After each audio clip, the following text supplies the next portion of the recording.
ஆக்சுவலாக போதுவாங்க மொதல் நாங்கள் ஒரு கார்மெண்ட் எப்படி நாங்கள் ரன் பண்ணோம் அப்படின்னா டைலரிங்கில் ஃபஸ்ட்டு ரொம்ப அதிகமான ஆர்வம் வந்து நிறைய எங்களோட ஷாப் பற்றி சொல்கிறேன். ஃபஸ்ட்டு அது எப்படி ரன் ஆச்சு அப்படிங்கிற விஷயம் சொல்கிறேன். ஏன்னா என்னெல்லாம் ஸ்ட்ரகிளெல்லாம் நீங்கள் சேஞ்ச் பண்ணி ஒரு இடத்துக்கு வந்துருக்கோம் அப்படின்னு நீங்கள் தெரிஞ்சுட்டா அது ஒரு மோட்டிவேஷனாக இருக்கும்.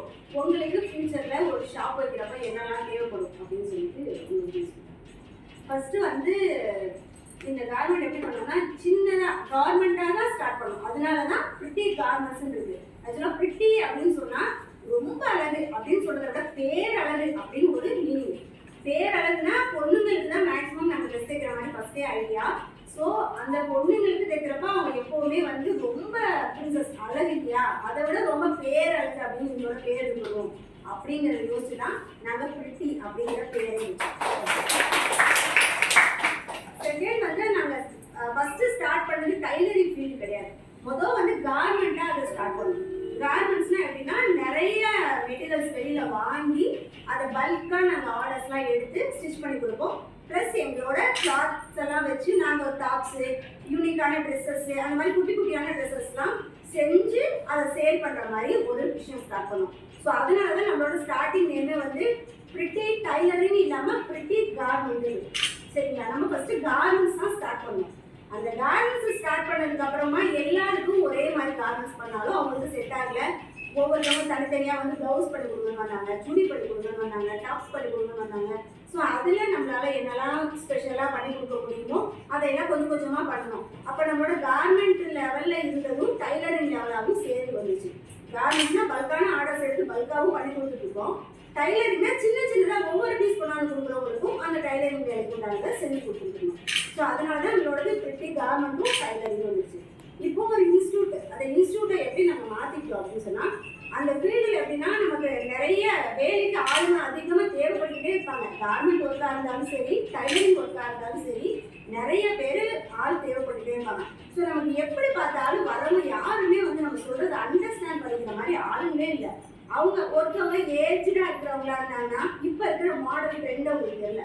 ஸோ மாடலாக இருக்கிற பசங்களை எடுத்தால் கீழ் மட்டத்தில் இருக்கிற ப்ளவுஸு சுடிதார் தைக்கிறதுக்கு இவங்களுக்கு தெரியல. அப்போ நம்ம ஒரு டைலரிங் இன்ஸ்டியூட் இல்லாமல் இது ஒரு ஃபேஷன் டிசைனராக நம்ம ஒரு கன்சல்ட் பண்ணோம்னா அப்போ நிறைய பேர் நமக்கு ஆள் கிடைப்பாங்க. அவங்களுக்கு நான் சொல்லிக் கொடுப்பேன், எனக்கு என்ன வேணுமோ, எனக்கு என்ன தேவையோ, டைலரிங் சம்மந்தப்பட்ட எல்லா விஷயமும் அவங்களுக்கு சொல்லிக் கொடுப்பேன். ப்ளஸ் அவங்களுக்கு நான் ஜாபோட எடுத்துப்பேன். அப்போ அவங்களுக்கும் வந்து ரெண்டு பர்பஸ். ஏன்னா நான் படித்து முடிச்சுட்டு நான் எங்கே போயிட்டு செய்யணும் ஃபஸ்ட்டு வேலை, யார் எனக்கு வந்து அந்த அனுபவத்தை கொடுப்பாங்க அப்படிங்கிறதெல்லாம் இருக்கு இல்லையா. அந்த அனுபவம்லாம் கொடுக்கணும்னா எனக்கு தேவையான மக்களை நானே உருவாக்கிக்கிட்டேன். தேவையான ஆட்களை வந்து நாங்களே தேர்வு செய்யணும் அப்படின்னு ஆசைப்பட்டு தான் ஃபஸ்ட்டு அதை ஸ்டார்ட் பண்ண ஆரம்பித்தோம். ஸ்டார்ட் பண்ணி கொஞ்சம் கொஞ்சமாக சொல்லிக் கொடுக்க ஆரம்பித்தோம். அப்போ எங்களுக்கு கொஞ்சம் பீப்புள்ஸ் கிடைச்சாங்க. அந்த கொஞ்சம் பீப்புள்ஸ் எப்படி இருந்தாங்கன்னா எல்லாமே வந்து கற்றுட்டு வீட்டில் போய் பண்ணிக்கிறேன் அப்படிங்கிற மாதிரி இருந்தாங்க. ஸோ எங்களுக்கான வேலைக்கான ஆட்கள் இன்னும் தேர்வாகவே இல்லை. நம்ம டைம் இன்னைக்கு வரைக்குமே வந்து யாருமே கிடைக்கல. நிறைய பேருக்கு சொல்லி கொடுத்துட்ருக்கோம், நிறைய பேர் பண்ணுறாங்க. வர எல்லாருமே ஒரே நீட்டோடய வராங்க. இப்போ நம்மகிட்ட ஏன் அதிகமாக அப்படி வராங்க தெரியல. எல்லாரும் என்னென்னா வருவாங்க, கற்றுக்குவாங்க, ஆனால் கற்று முடிச்சுட்டு எல்லாருமே ஃபாரின் போகிறாங்க. அங்கே போய் அந்த இடத்துல நம்ம பார்ட் டைம் ஜாப் இங்கே வேக்கண்ட், அங்கே வந்து டைலரிங் ரொம்ப அதிகமாக இருக்குது அப்படின்னு சொல்லிட்டு எல்லாரும் கிளம்பி அங்கே போகிறாங்க. அங்கே போய் செய்யறதுக்காக வந்து கேட்குறப்பே வந்து கொஞ்சம் ஷார்ட் டேர்ம் கோர்ஸ் கொடுங்க, நாங்கள் வந்து அதை அழகாக செஞ்சு கொடுத்துட்டு நாங்கள் போகிறோம் அப்படின்னு சொல்லிட்டு கேட்குறாங்க. ஸோ அந்த ஷார்ட் டேர்ம் கோர்ஸ் இங்கே பண்ணிவிட்டு நிறைய பேர் இன்னுமே படிக்கிறவங்களே இங்கே வந்து ஷார்ட் டேர்ம் பண்ணிவிட்டு அங்கே வெளிநாட்டில் போயிட்டு எங்கள் ஃப்ரெண்ட்ஸுங்களுமே இருக்காங்க. எப்படி இருக்காங்க அப்படின்னா அங்கே போய் படிச்சுக்கிட்டே பார்ட் டைம் ஜாப்பாக இதையும் பண்ணி இதுலேயும் லேர்ன் பண்ணுறாங்க. ஏன்னா இதில் வந்து அங்கே நமக்கு நிறைய மார்க்கெட்டிங் வந்து காஸ்ட் வைஸ் வந்து இங்கே இருக்கிறவங்களை விட அங்கே வாங்குற காஸ்ட் வந்து ரொம்ப அதிகமாக இருக்குது. ஸோ இவங்க போய் பண்ணி கொடுக்குறப்ப இவங்களுக்கு தெரியும்ல, ஜாப் தெரியும்ல. ஸோ அவங்களுக்கு ஈஸியாக வீட்டில் எடுத்து வாங்கி நம்ம இங்கே எப்படி செய்யணுமோ அதே மாதிரி அவங்க செய்கிறாங்க. ஸோ அவங்களுக்கு அது யூஸ்ஃபுல்லாக இருக்குங்கிறதுனால தான் இந்த விஷயங்களை வந்து பண்ணுறாங்க. உங்களை மாதிரி கேர்ள்ஸை வந்து ஃபஸ்ட்டு எதுக்கு செலக்ட் பண்ணணும். செகண்ட், இந்த ஓஜிடி வந்து எனக்கு செய்கிறதுக்கான நோக்கம் என்ன. சரி, நான் எப்போவுமே வந்து பைசா மோட்டிவேஷனோட மட்டுமே எல்லாருக்கும் நான் கிளாஸ் எடுத்துகிட்டே இருந்தேன்னா எனக்கு வந்து அது சரியாக வர மாதிரி தோணலை. எப்போவுமே பணத்தை மட்டுமே பேஸ் பண்ணி ஒரு பிஸ்னஸை கொண்டு போகக்கூடாதுல்ல.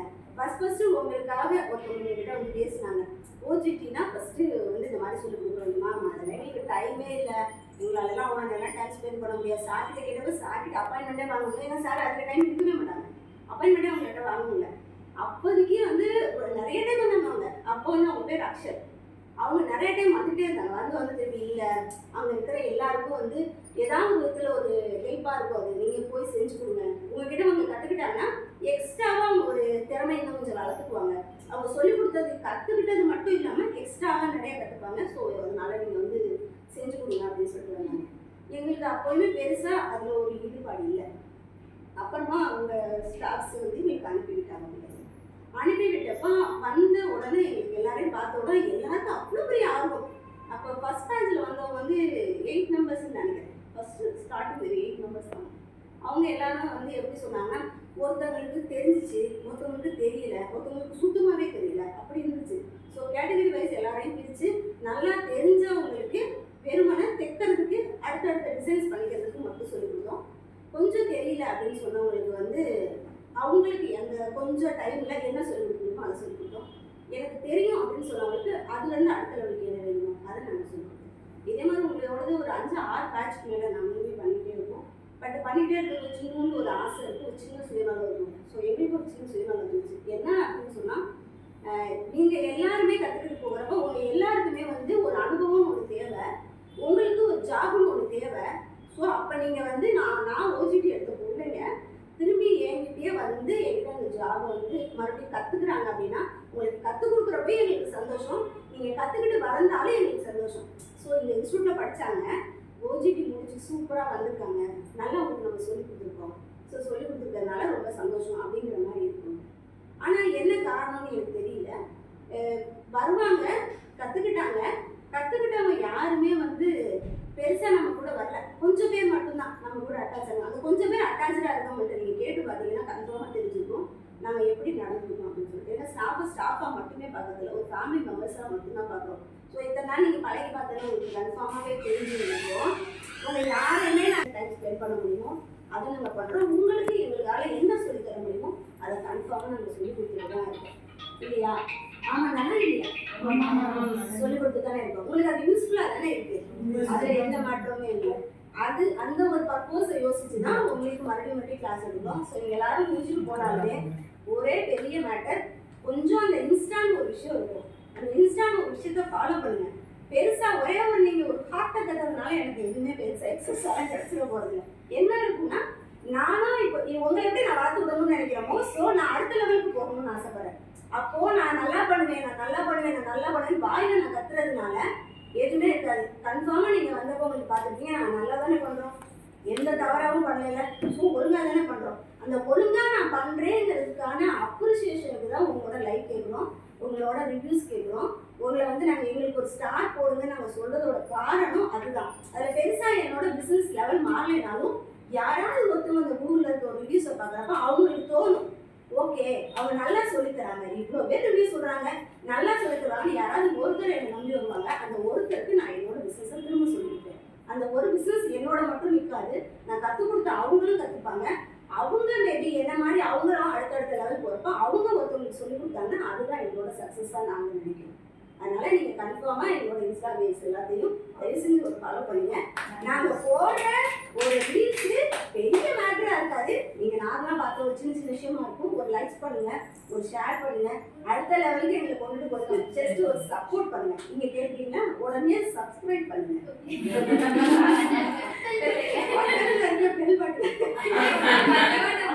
யூடியூப் இல்லை மேம், இது உண்மையாவே நாங்கள் வந்து ரெக்வஸ்ட் நினச்சி கேட்டாலும் சரி, நினச்சி கேட்டாலும் சரி, இது உண்மையாவே தேவைப்படுது. ஏன்னா ஒரு ஃபேஷன் ஸ்டுடியோ அப்படின்னு ஒரு பேரை வச்சுக்கிறாங்க.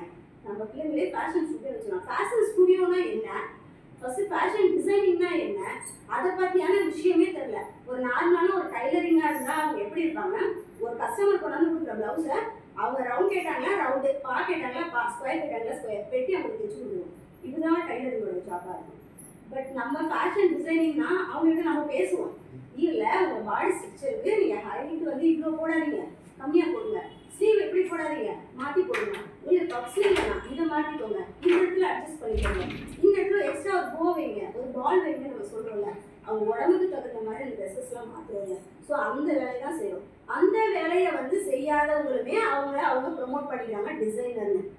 நாங்கள் இன்னமும் எங்களோடது வந்து கார்மெண்ட் தான் நாங்கள் பண்ணிட்டு இருக்கோம். ஏன்னா நாங்கள் ஃபஸ்ட்டு பேசிக் எங்களோட கார்மெண்ட், அதுக்கப்புறம் தான் நாங்கள் டைலரிங், அதுக்கப்புறம் தான் நாங்கள் இன்ஸ்டியூட் வச்சுருக்கோம். ஸோ நம்ம இன்னும் அடுத்தடுத்த லெவலுக்கு நாங்கள் போகணுமா கன்ஃபார்மாக உங்களை மாதிரி எல்லாரோட சப்போர்ட்ஸ் எங்களுக்கு தேவைப்படும். ஸோ எல்லாரும் எங்களை கன்ஃபார்மாக ஃபாலோ பண்ணுங்கள், கன்ஃபார்மாக ஒரு லைக் கொடுங்க. பெருசாக அந்த லைக் கொடுக்குறதுனாலையோ ஒரு ஸ்டார் அனுப்புறதுனாலையோ உங்களுக்கு அதில் பெருசாக வர போகாது. பட் எங்களுக்கு என்ன ஆகும்னா அதை பார்க்குறப்ப ஓ இவ்வளோ ரேட்டிங் பண்ணியிருக்காங்க யார் இருப்பாங்க அப்படின்னு சொல்லிட்டு எங்கள் இன்ஸ்டா பேஜ்குள்ளே போய் பார்ப்பாங்க. அப்போ பார்க்குறப்ப நான் போட்டுக்கிற விஷயங்களை அவங்க பார்ப்பாங்க. அவங்களும் ஓகே அப்போ இவங்க பண்ணுவாங்கன்னு நினச்சிட்டு அவங்க என்னை தேடி வருவாங்க. ஸோ நான் வந்து உங்களுக்கு ஒரு ஹெல்ப் பண்ணியிருக்கேன், நீங்கள் எனக்கு ஒரு ஹெல்ப்பாகவே பண்ணுங்கள். எங்களுக்கு ஒரு லைக்ஸையோ அடுத்த லெவலுக்கு போகிறதுக்கான ஒரு மூமெண்ட்டுக்கோ உங்களால் என்ன எனக்கு சப்போர்ட் பண்ண முடியுமோ கண்டிப்பாக பண்ணுங்கள். ஓகே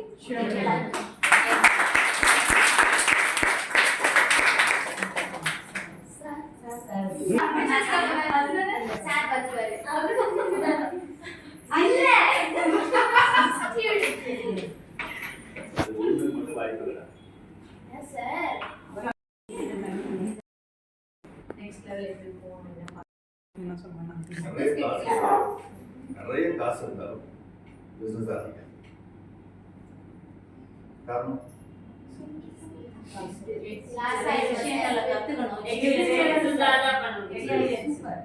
எக்ஸ்பீரியன்ஸ் இல்லாத ஒரு விஷயத்த கன்ஃபார்ம் பண்ணி செய்யணும்.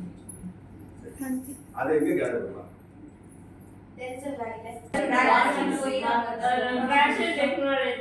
எக்ஸ்பீரியன்ஸ் பர்சன் தெரிஞ்சவங்க கிட்ட.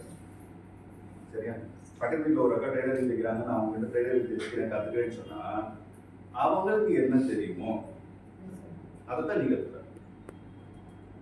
ஓகேவா? அவங்களுக்கு கற்றுக் கொடுக்குற எபிலிட்டி இருக்கா அப்படிங்கிறத சர்ச் பண்ணாம கற்றுக்கிறதுக்கு போகாது. அவங்களால கற்றுக் கொடுக்க முடியாது. கற்றுக் கொடுக்குறேன்னு சொல்ல முடியும், ஆனால் கற்றுக் கொடுக்க முடியாது. First thing experience gather. சரிங்களா? வேற யாருக்கிட்டையும் போய் கற்றுக்கிறத விட நீங்களே கற்றுக்கிற ஒரு விஷயம் உங்களுக்கு வாழ்நாள் ஃபுல்லாக மறக்கவே மாட்டாது. யாருன்னா அதில் கோலம் போடுவீங்க?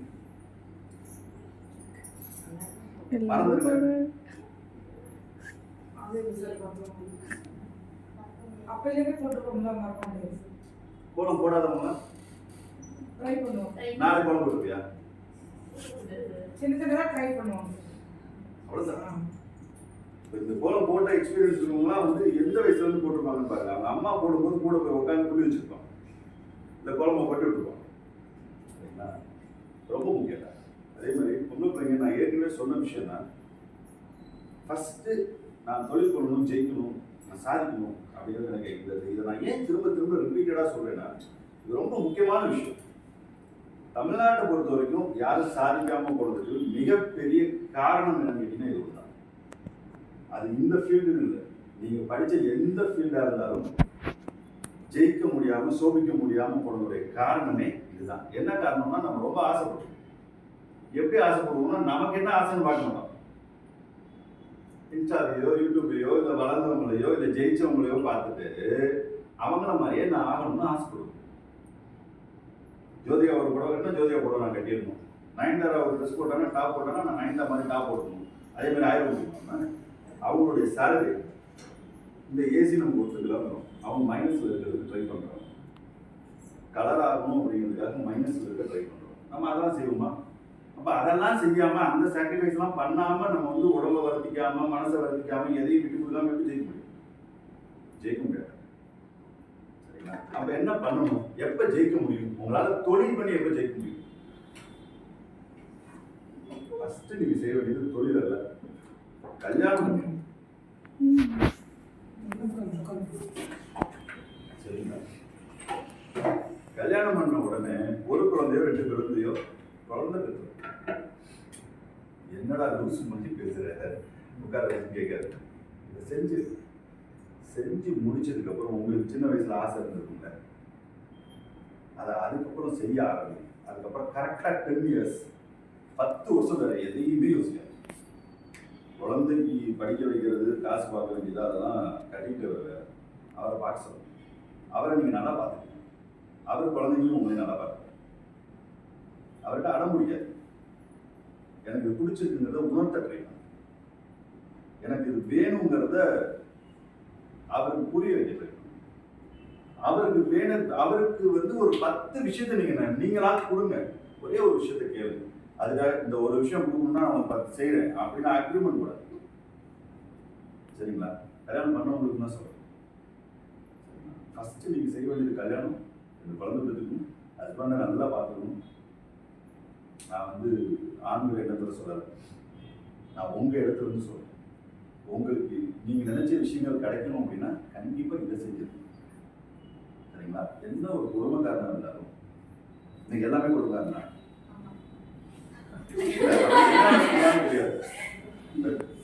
மேபி 50% வந்து இன்னைக்கு நிறைய பேர் வந்து லேடிஸ் என்னன்னு பார்த்தோம்னா குழந்தை கொடுத்தாங்க. அது குடும்பம்னா அடிக்கிறது உதைக்கிறது அப்படி கிடையாது.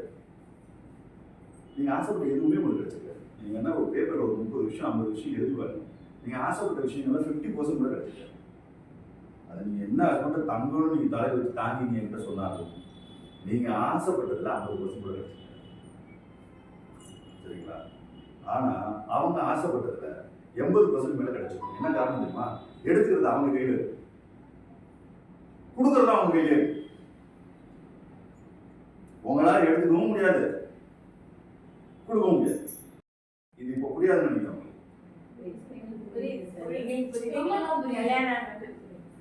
நீங்க சின்ன பிள்ளைங்க நீங்க புரிஞ்சுக்கணும், உனக்கு ரொம்ப முக்கியம். இதுதான் லைஃப். 30 வயசு வரைக்கும் இந்த வாழ்க்கையை தான் வாழணும். பொம்பளை போய் தப்பா சொல்லல, என்னுடைய அனுபவம், நான் பார்த்த 1000 ஃபேமிலிஸ் வச்சு சொல்றேன். சரிங்களா? ஆனா 30 வயசுக்கு அப்புறம் உங்க வீட்டுக்காரருக்கு நீங்களாம் தேவைப்படும். இது எப்ப 30 வயசுல கல்யாணம் பண்ணா இல்ல, நான் சொன்ன 22 வயசு 20 வயசு 22 வயசுல கல்யாணம் பண்ணா உங்க வீட்டுக்காரருக்கு 30 வயசுல நீங்க தேவைப்பட மாட்டீங்க.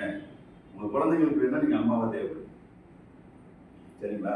அப்போ உங்களை ஒரு தொந்தரவு பண்ண மாட்டார், டிஸ்டர்ப் பண்ண மாட்டார்.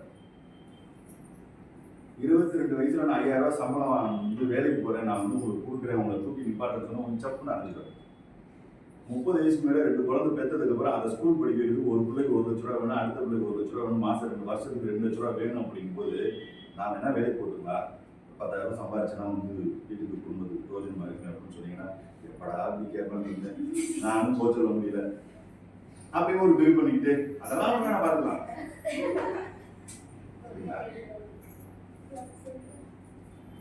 200% நான் அப்படி இல்லை. எப்படா இவரை வீட்டில் வரும்னு நினைக்கிறேன். சொல்ல புரியுதுங்களா? நான் தினம் காலையில் எழுந்திரிச்சு அவர்கிட்ட பேசுகிற விஷயமே உன்னை எப்படா ஃப்ரீ பண்ணலான்னு நினைக்கிறேன், என்னால் முடியாது. அப்ப நான் நினைக்கிற அந்த வாழ்க்கையை நான் வாழ்ந்தோம். உலகிலா கஷ்டப்பட்டா அவரை ஃப்ரீ பண்ணணும்னு நான் நினைக்கிறேன். அவரை நான் ஃப்ரீ பண்ணா எனக்கு என்ன கிடைக்கும் நினைக்கிறீங்க? யாராவது ஆன்சர் எதிர்பார்க்க இப்பதான் பேசிக்கிறேன். கரெக்டா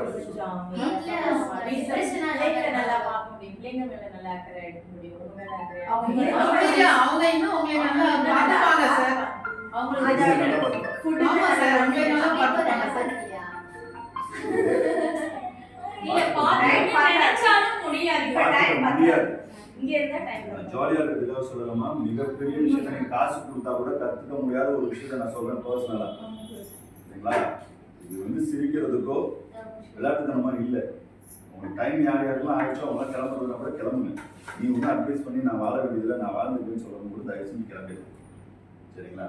அவள் நான் ஃப்ரீ பண்ணா என்னை நல்லா பார்த்துப்பான். அவள் என்னை நல்லா பார்த்துட்டானா நான் என் தொழில டென்ஷன் இல்லாமல் ப்ரெஷர் இல்லாமல் நீ என்ன படுத்தினாலும் நான் உன்கிட்ட செய்வேன். அப்போ என்னுடைய தொழிலும் வளரும், நானும் வளரும், என்னுடைய ஆயுள் முக்கியம். நான் ரொம்ப நாள் நல்லா இருந்தா நான் யாரை பார்ப்பேன்? அவளை பார்த்துட்டு குழந்தைங்க தான். சைக்கிள். சரிங்களா? 30 வயசுக்கு மேலே நீ போய் வேலை பார்த்துட்டு, அதாவது நம்ம சொல்ற இந்த விஷயம் வந்து எல்லாருக்கும் பொருந்துமான ஒரு 10% பொருந்தாது. நீ என்னதான் 1 லட்ச ரூபாய் சம்பாதிச்சு கொண்டு போய் கொட்டினாலும் அப்பையும் சப்புன்னு அடையிற வீட்டுக்காரன் இருக்கதான் செய்யும். அவனை விட்டுங்க, நம்ம அவனை பற்றி பேசு. உங்க லைஃப்பை நீங்க தான் செலுத்தணும். அது ஃபேமிலி லைஃபாக இருந்தாலும் பிஸ்னஸ் லைஃபாக இருந்தாலும் சரி. சரி, ஓகே, ஃபேமிலி லைஃப்ல ரொம்ப போக வேண்டாம், கல்யாணம் ஆகாம உங்களுக்கு இருக்கு, உங்களுக்கு புரியாது, சிரிப்பாகும். நீங்க அங்கே போகும்போது இது ஞாபகம் வந்துச்சுன்னா உங்களுக்கு புரியும். சரிங்களா? சரி ஓகே. எங்களை மாதிரி யாரோ ஒருத்தர் வேலைக்கு போகணும். ஓகே சரி. வேலைக்கு கேட்டவங்க கேட்கும்போதே எப்படி கேட்கணும்?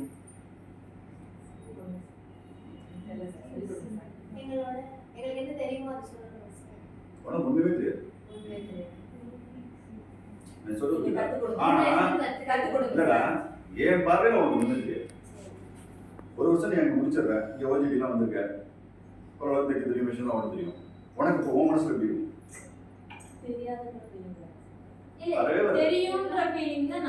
நான் சொல்றேன், சும்மா கொஞ்சம் கொஞ்சம் சொல்லி கொடுத்தா போதும், நான் செமையா தட்டேன் அப்படி சொல்றேன். சொல்லு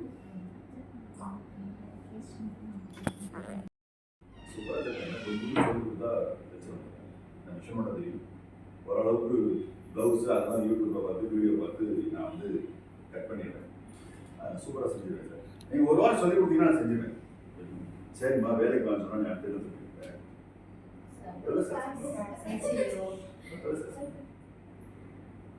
நீ அந்த வார்த்தையை கேட்டுட்டீங்கன்னா நீ தோத்துட்ட, அன்னைக்கே தோத்துட்ட. நீ அந்த வார்த்தையை கேட்டுட்டீங்கன்னா அன்னைக்கே தோத்துட்ட. நீ அந்த ஃபீல்டில் ஃபிட் ஆகணும். ஜெயிச்ச மாதிரி தெரியும். எப்படி தெரியுமா? எனக்கு நீட் இருந்துச்சுன்னா நமக்கு எடுத்துக்கேன். பாப்பா 8,000 தர வேண்டாம், முதல் மாதம் அடுத்த மாதம் 10,000 தர. நீ ஓரளவு வேலை கட்டினா 10,000 தர வச்சுக்கோ. உனக்கு நான் எதுவும் கற்று கொடுக்க மாட்டேன். நீ அந்த 10,000 தாங்க முடியாது. எனக்கு தெரிஞ்சதோட பேச சொல்லிட்டீங்களா? நான் என்னை பற்றி மட்டும் பேசுறேன். இதுதான் ஃபேக்ட். எப்படி தான் பண்ணுவாங்கன்னு சொல்றாங்க. as a ஓனரா வெளியே எங்கே போனாலும் இதுதான். அதையே சரி நான் படித்தேன், எனக்கு ஓரளவுக்கு வேலை தெரியும், நீங்கள் என்ன கொடுக்குறீங்களோ கொடுங்க, நான் ஓரளவு கற்றுக்கிறேன். கற்றுக்கிறதுக்கப்புறம் எனக்கு நான் என்னோடய வேலையை பார்த்துட்டு கொடுங்க அப்படின்னு ஒரு கம்பீரமாக என் வேலையை பார்த்துட்டு கொடுங்க அப்படின்னு சொன்னீங்கன்னா நீ பின்னாடி டிமாண்ட் வைக்கலாம். அதுக்காக அந்த வார்த்தை, என் வேலையை நான் பார்க்கறத பார்த்துட்டு எனக்கு சரக்கு கொடுங்க, அது வரைக்கும் நீங்கள் என்ன கொடுக்குறீங்களோ கொடுங்க அப்படின்ட்டா எனக்குன்னு ஒரு தகுதி இருக்கும், ஒரு பேர் இருக்கும்ல. பொசுக்குன்னு ஒரு பொம்பளை பிள்ளை ஃபைலை தூக்கிட்டு வந்துருச்சு, படிச்சிருக்கேன்னு சொல்லுது, வேலை தெரியும்னு சொல்லுது, என்கிட்டையும் வேலை இருக்கு, ஆள் இல்லை. இப்போ நான் என்ன பண்ணுவேன்? எடுத்துப்பேன். சரிம்மா உனக்கு காசுலாம் கிடையாது, சும்மா வேலை பண்ண சொல்லணுமா? சொல்ல முடியுமா? அப்போ ஏதோ ஒரு மினிமம் ஃபிக்ஸ் பண்ணணும்ல. ஒரு 5,000 எடுத்துக்கோங்க. நீங்கள் 5,000 வந்து ரொம்ப சீப். அது காசே கிடையாது, சம்பளமே கிடையாது. எங்கே போனாலும் ஒரு ஜெராக்ஸ் கடைக்கு போனால் கூட 6,000 ரூபாய் சொல்லுவோம். சரி நான் ரொம்ப மகா மட்டமான ஒரு ஓனர், அப்போ ஆனால் நம்ம ஓசியில் ஆள் கிடைச்சிச்சு அப்படின்னு எடுத்துக்கிறேன். 5,000 ரூபாய் எடுத்துக்கணும். அப்போ டைம் வச்சு கிளம்புறவங்க கிளம்பலாம்.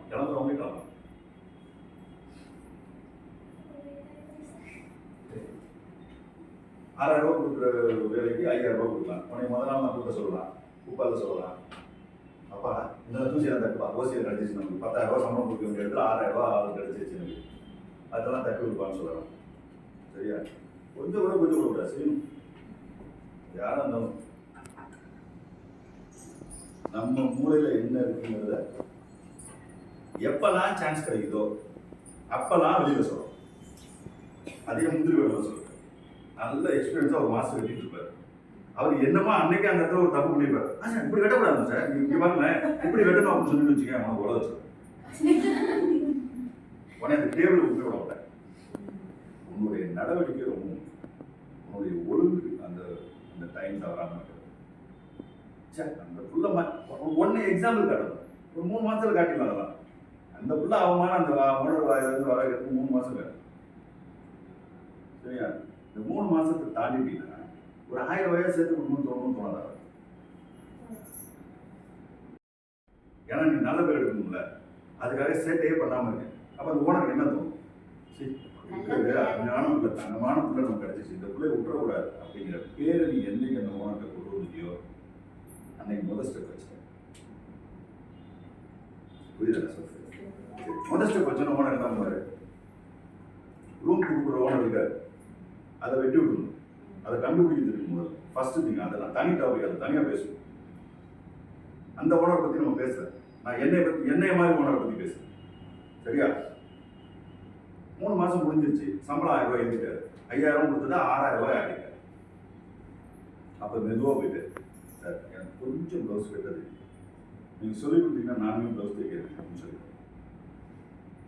அப்பயே அந்த ஓனர் என்ன தெரியுமா நினைப்பாரு, அப்பாடா ஓசியில் ஒரு புள்ளைய ப்ளவுஸ் தைக்கிறேன், ப்ளவுஸ் ஒன்று சொல்லி விட்டுருவாரு. முதல் நாள் தைச்ச உடனே இங்கே பாருங்க சூப்பராக தைச்சிருக்கேன், அவங்களுக்குலாம் 100 ரூபா கொடுத்தீங்க 80 ரூபா கொடுப்பல அப்படின்னு கேட்டு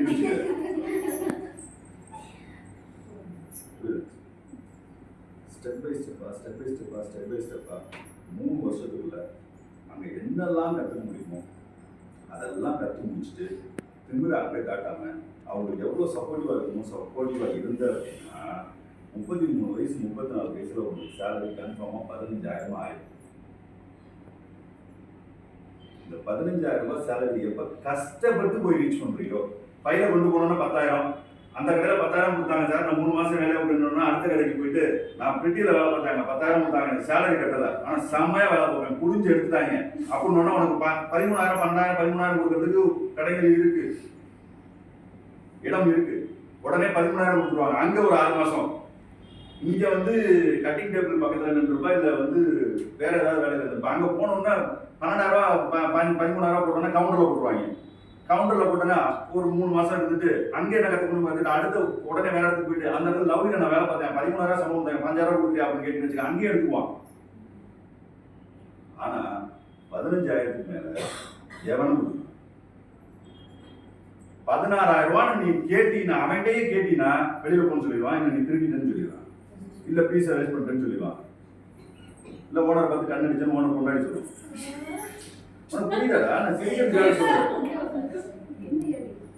அது என்ன பண்றாங்க இந்த இடத்துல 15,000க்கு மேல ஒரு பார்டர் லைன் வச்சுக்கிறாங்க, அதுக்கு மேல கொடுக்க முடியாது. அதுக்கு மேல கொடுத்தா 8,000 ரூபாய்க்கு 2 பேரை போட்டீங்கன்னா 1,000 ரூபாய் தான் கூட. அப்போ ஃப்ரெஷ்ஷாக உங்களை மாதிரி ஓஜிடி முடிச்சுட்டோ இல்லை ஒரு ஐடிஐல முடிச்சுட்டோ ஏதோ சம்திங் ஒரு டெய்லரிங் கிளாஸ்ல முடிச்சுட்டோ வர 2 பேர் புதுசு, அதாவது அரைக்குறையா தெரிஞ்ச 2 பேருக்கு 8,000 ரூபாய் சம்பளம் கொடுத்து அந்த 15,000 ரூபாய் சம்பளம் கொடுக்குற வேலையை 2 பேர் அப்படிதான் ஓனரா நான் யோசிப்பேன். என்னை மாதிரி தான் எல்லா ஓனரும் யோசிப்பேன். அப்போ மேக்ஸிமம் அந்த 15,000 தொட்டோன்னு என்ன பண்ணிடணும், நீ பொறுமையாக ட்ராவல் ஆகி அந்த 15,000க்கு வந்துருந்தீங்கன்னா அவ்வளோ கற்று முடிச்சிருக்க அன்னைக்கு ஓனர் ஆகிடும். யாரையும் கழுத்து இருக்காம கெட்ட பேர் வாங்காம எங்க இருந்தியோ அவங்க கிட்ட சொல்லிட்டு நீ ஓனர் ஆகும். அப்பதான் உனக்கு நீ வளர்ந்து வளர்ந்து மெதுவாக வந்துருந்தீங்கன்னா எங்கெங்க என்ன நடந்துச்சு, லேபர்ஸ் என்ன பிரச்சனை பண்ணாங்க, யார் எப்படி ஏமாற்றுவாங்க, யார் எப்படி அட்வான்ஸ் வாங்கி ஓடி போவாங்க, யார் சம்பளத்தை ஏற்றுறதுக்காக என்ன டிமாண்ட் பண்ணுவாங்க, என்ன சேட்டை பண்ணுவாங்க. திடீர்னு ஒரு கல்யாண ஆர்டர் எடுத்து வச்சிருக்கும் 30 ப்ளவுஸ் அன்னைக்கு கொடுக்குற மாதிரி இருக்கும், அன்னைக்கு முதல்ல சொல்லாமல் லீவ் போடுவாங்க. வாடகை கிட்ட என்ன சொல்லுவாங்க, சார் நீங்கள் 100 ரூபா தான் கொடுக்குறீங்க, அந்த 120 ரூபா கொடுத்தாங்க, அதான் ட்ரையல் போடலான்னு வந்தேன் அப்படின்னா என் நிலைமை வந்து நீ கல் விட்டு அடிக்கிற கண்டிஷன் நீங்கள் வந்துடும். அப்போ நான் என்ன சொல்லுவேன், ஏய் காசு தானே முக்கியம், அதை கேட்க அப்போ இங்கே எத்த விடாம நான் சொல்லுவேன், காசு தானே முக்கியம், அதை கேட்க வேண்டியது 120 ரூபா வேணாம் வாங்கிக்கலாம் வா அப்படின்னு வந்துடுவான். இந்த 30 ப்ளவுஸை முடிச்சுடுவேன். முடிச்சு நான் அடுத்த நாள் என்ன திரும்ப பண்ணுவேன், 90 ரூபா கேட்குற ஒரு மாஸ்டர் ஒழுக்கி வந்து வெளியே இருந்து அந்த வேலையும் போச்சு இந்த வேலையும் போச்சு. நான் நினச்சேன்னா ஒழிக்கவும் முடியும் வளர்க்கவும் முடியும். நானும் இல்லை ஓனர் புஷனாக எல்லாரும் அந்த இடத்துக்கு நீ வந்ததுக்கு அப்புறமும் நீயும் அதை கற்றுக்கணும். இதெல்லாம் பார்த்துருந்தா நீ 10,000 12,000 15,000 போனீங்கன்னா இதெல்லாம் எங்கேயும் கற்றுக்க மாட்டேன். Mangal Ratna stores, Chennai silks, Pothys, SCR இதெல்லாம் போனால் உடனே 18,000 ரூபா 3 நேரம் சாப்பாடு, பழகிறதுக்கு பசங்க. என்ன சொல்ல புரியுதா? என்னடா சாப்பிட்டு பேசுகிறேன் நினைக்காது. நான் நடக்கிறத வாயை விட்டு வெளிப்படையாக பேசுகிறேன், கூச்சப்படவே மாட்டேங்க. அது காசை நோக்கி போகிறது. எனக்கு தேவை பணம், எங்கள் வீட்டில் கஷ்டப்படுறாங்க, எனக்கு இன்னொரு அக்கா தம்பி தங்கச்சி இருக்காங்க அப்படின்னா அந்த ட்ராக்கை தெரிஞ்சது. இதில் யார் சம்பளம் கூட கொடுக்குறாங்களோ அங்கே நான் வேலை பார்க்குறேன். மங்களத்துக்குள்ளே போனால் 9 மணிலேருந்து நைட்டு 9 மணிக்கு நிற்க மட்டும்தான் செய்யணும், உட்கார முடியாது. யூரின் போகணும்னா சொல்லிட்டு போகணும். 11 மணிலேருந்து 1 மணிக்குள்ள 2,000 யூரின் போகணும், அதுக்குள்ள உனக்கு வந்துருச்சா போய் வேலையை பாரு அப்படிமா அடக்கிட்டு போய் வேலையை பார்க்கணும். ஆனால் 18,000 தான் பார்க்கணும்.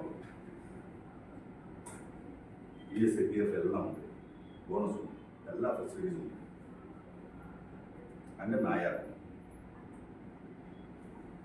எது வேணுங்கிற முடிவை வந்து இப்பயே எடுக்கணும். ஆனால் 10 வருஷம் ஆனாலும் அந்த 18,000 ரூபாய் சம்பளம் வாங்கிட்டு போய் சேர்ந்தோம்ல, அங்கே 25,000 ரூபாய்க்கு மேலே வாங்க முடியாது. 10 வருஷம் கழிச்சு 25,000 ரூபாயோட மதிப்பு எவ்வளவு இருக்குன்னு பாத்தீங்கன்னா 10,000 ரூபாய் சம்பாதிக்கிற மாதிரி ஆயிடும். எனக்கு புரியுதா?